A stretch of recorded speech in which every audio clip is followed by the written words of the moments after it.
تلفزیۆن دەرەچێت ئەو بۆساییە گوتەیتانە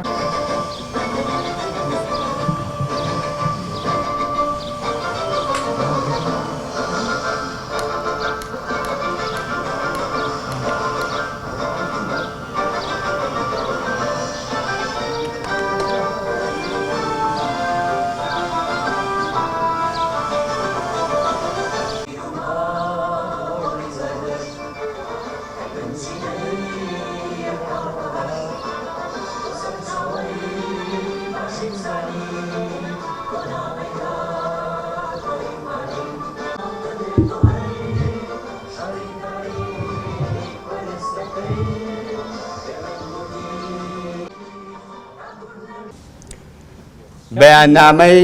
ڕاگەاندنی ئەنجومەنی باڵای زەردەشتیانی کوردستان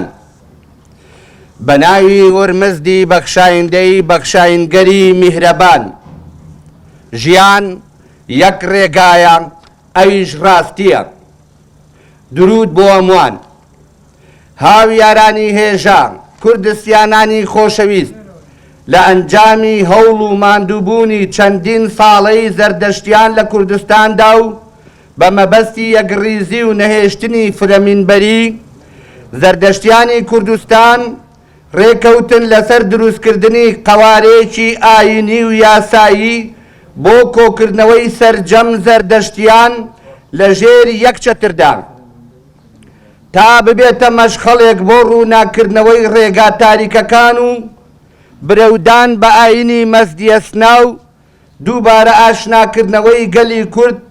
بە مێژوو بەها مرۆڤایەتیەکان و